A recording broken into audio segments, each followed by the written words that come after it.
Sais-tu que George Sand, l'un des plus grands écrivains du XIXe siècle, est une femme? Eh oui, derrière ce pseudonyme trompeur se cache Aurore Dupin.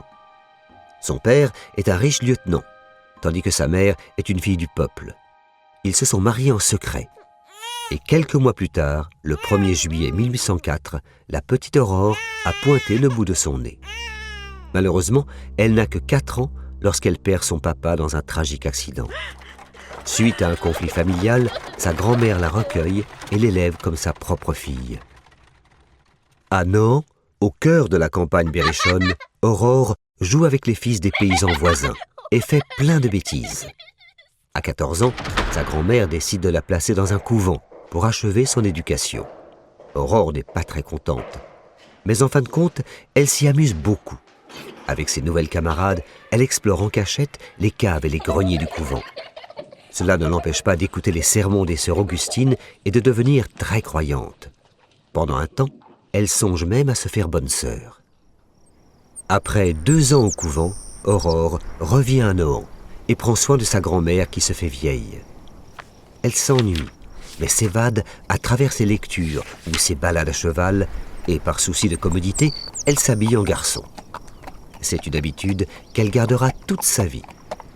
Cela ne l'empêche pas de séduire un beau jeune homme, Casimir Dudevant, avec qui elle se marie à 18 ans. Ils auront 2 enfants, Maurice et Solange. Mais le couple ne s'entend pas et se sépare après quelques années. Aurore déménage à Paris, où elle entame une relation amoureuse avec un écrivain, Jules Sandeau. Ensemble, ils écrivent le livre Rose et Blanche. Pour le signer, ils choisissent le pseudonyme J. Sand. Après cette première publication, Aurore se remet immédiatement au travail. Mais Jules ne parvient pas à suivre le rythme. Finalement, elle gardera le pseudonyme pour elle toute seule, en y ajoutant le prénom Georges, consciente que dans ce milieu très machiste, se faire passer pour un homme est un avantage. En 1832, George Sand publie Indiana, et c'est un grand succès. Les premiers articles de presse louent la fermeté de sa plume, pensant qu'un homme se cache derrière. Quelle surprise quand on découvre qu'il n'en est rien. À l'époque, on n'accepte pas bien qu'une femme ait du talent dans un domaine jusque-là essentiellement masculin. Un journaliste conseille même à l'auteur de faire des enfants, non des livres. Aurore Georges n'est pas de cet avis. Elle, qui s'habille en homme et porte les cheveux courts, se considère comme leur égale.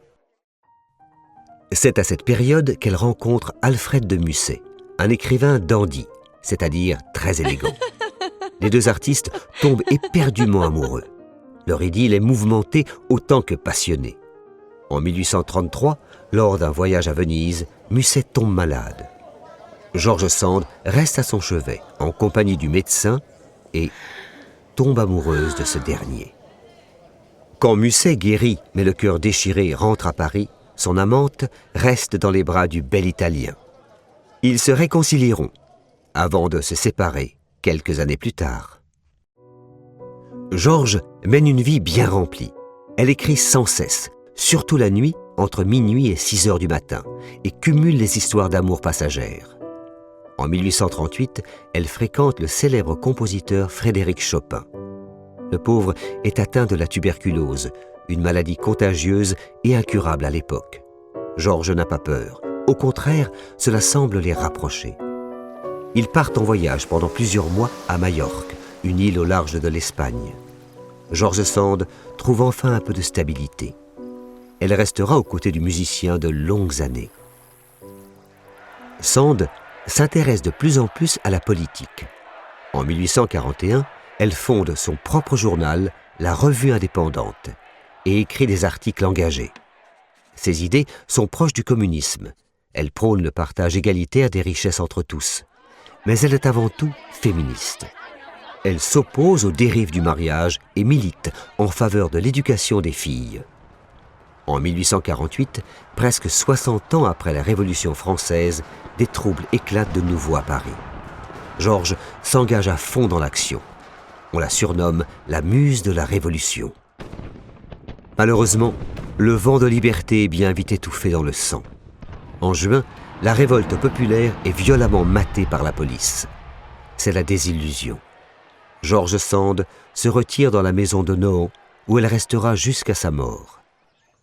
Elle n'abandonne pas pour autant l'écriture et s'investit dans une série de romans champêtres, comme La Petite Fadette ou François le Champy, qui décrivent avec tendresse sa région, tout en dénonçant la misère des paysans. Elle rédige aussi ses mémoires qui paraîtront en 1854-1855 sous le titre « Histoire de ma vie ». En vieillissant, la rebelle s'assagit. Elle mène une vie tranquille, s'occupe de ses 2 petites filles, reçoit ses amis et fait des confitures. On la surnomme désormais la bonne dame de Nohant. Au début du mois de juin 1876, elle a soudain très mal au ventre. Probablement atteinte d'une occlusion intestinale, elle meurt quelques jours plus tard. À son enterrement, le grand écrivain Victor Hugo a cette phrase très belle.